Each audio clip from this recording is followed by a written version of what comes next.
our immigration process so it is more streamlined, it makes more sense, and the average individual can navigate that process without excessive legal bills because nobody else understands it but lawyers.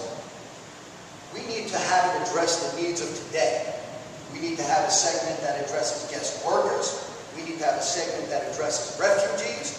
We need a segment that deals with employee-sponsored visas. And most importantly, we need to readdress this entire quota issue. We need to look at who we're letting in our country, who we're allowing to become citizens, and what benefit are they bringing to our great nation while becoming citizens. And one of the most important issues in this area is tougher border enforcement. Not only is this a crime to cross our borders, but it's a national crisis right now for a multitude of reasons. And we need to have Washington step in and fill that void and start doing its job of protecting our borders of this great nation. Foreign policy. We need to step up. We need to continue to stand by our friends and allies. A most notable example would be Israel. I'm all for lasting peace in Israel and the Middle East, but not until all parties agree and recognize the fact that Israel does have a right to exist and a right to be secure. We need to have smart foreign policy based upon our principles and values, the same principles and values that for 230 years have made this nation great. We need to continue to stand up for what's right, like we did in World War II, World War I, and many other events throughout the course of modern history. And most importantly, we need to stop apologizing for our way of life. You know, as a man in the military, I've been all over the world. And almost every country I have been to include the Middle East, everybody wants to come to America. And we as Americans are apologizing for that? No, that just leads me to believe and makes proof positive to me that we are on the right course when we do things the right way, when we uphold our principles and ideals, and that other people want to emulate that, and we need to afford them that opportunity.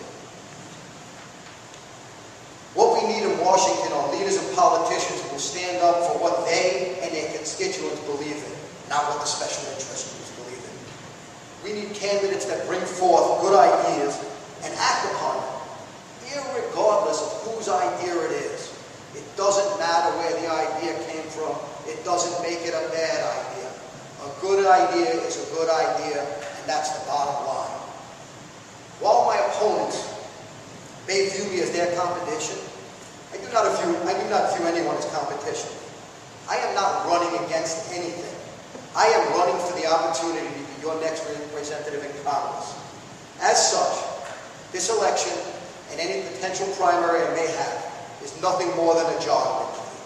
And in my experience, the candidate getting interviewed never gets the job by bad-mouthing other opponents.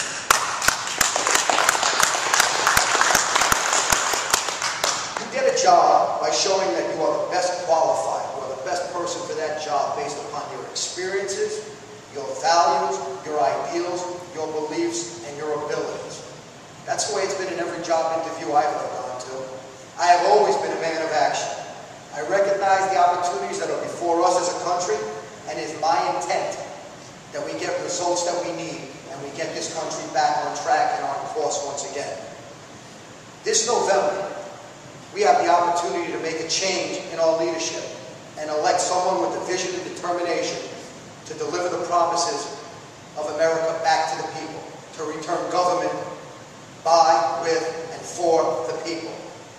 I look forward to speaking to each and every one of you so I can earn your support based upon the merits of my campaign, my ideas, and my beliefs. Thank you for the opportunity.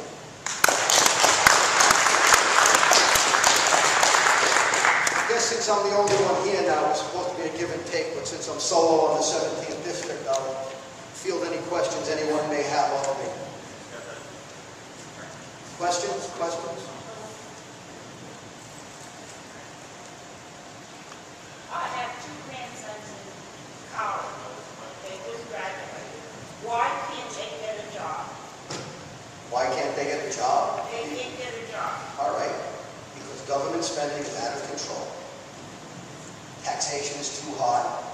We have a lot of small businesses because most jobs in America are created by small businesses.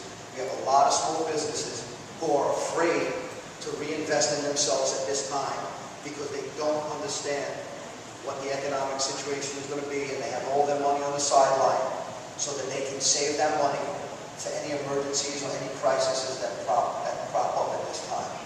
That's one of the main reasons why your grandchildren are not being able to get a job. I hope that answered your question, ma'am. Next question. Yes, sir. As somebody who's been in Afghanistan, unlike Yes. a lot of other candidates. Oh, I apologize.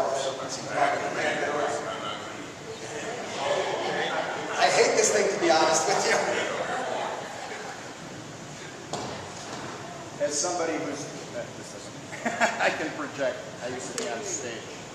As somebody who's been in Afghanistan, unlike most of these other candidates, do you think your campaign will have the opportunity to touch on any issues relating to Afghan policy before November or after November if you become Congressman York Kleinhandler?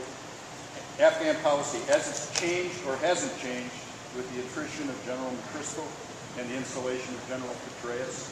In other words, going forward, will there be a chance or an opportunity for you to say anything or have any effect on Afghan policy, considering that General Patriots might be hindered by the same kind of rules of engagement policy that's been imposed on him?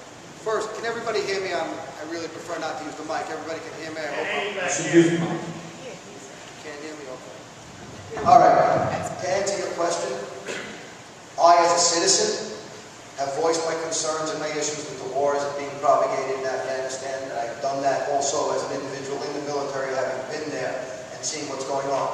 One of the biggest single problems we have in Afghanistan right now is that there is no cohesive campaign plan. We have been in our longest war right now as a nation in Afghanistan, and every time we get a major change in whoever is in charge over there, being whichever conventional unit is in charge, we get a change in the policies, the procedures, the rules of engagement. There has not been an 8-year campaign plan. There's not been anything longer than a 1-year campaign plan. What we really need to do is we need to sit down, figure out what our goals and objectives are in Afghanistan, what the best methodology to achieve said goals and objectives are, and then write a concise and accurate campaign plan so that we can achieve those goals and objectives. Those goals and objectives are a moving target based upon who's in charge in the government, based upon who's in charge in Afghanistan, and based upon where you are in Afghanistan. So that's a major problem. Can I affect that? Probably as an individual citizen, no, but that is one of the reasons I'm running for the United States Congress, because I am very disappointed in the lack of combat veteran support, combat veterans in Congress today, and I think we're in a very long and protracted war, the war on terrorism, and we will need people who understand the enemy. I have a very unique perspective on this. I am very fortunate in many respects. I was involved in the World Trade Center 1 bombing trial. I was involved in the World Trade Center 2 bombing trial. I was involved with the suspects from the Tanzania and Kenya embassy bombing trials. I have spoken to these people. I have had interaction with these people. I have been to Afghanistan, as I said, 2 separate tours. I have spoken with good people there. I have spoken with hardcore Taliban there, and I understand their mindset. And part of the problem we as a nation have is a lot of people don't understand their mindset. These people are about one thing: eradicating the American way of life. And we need to embrace that, and we need to create a plan and course of action that will address that very issue. I hope that answers your question, sir. I knew you'd have a good answer. I hope that answers your It question. does. Thank you. Go ahead, sir. Hold on. This gentleman was first, man.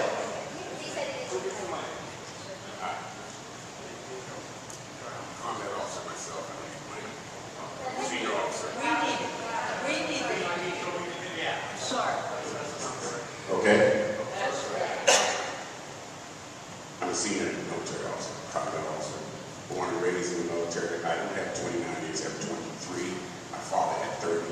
His father had his time. Over 20 years in the military. Okay.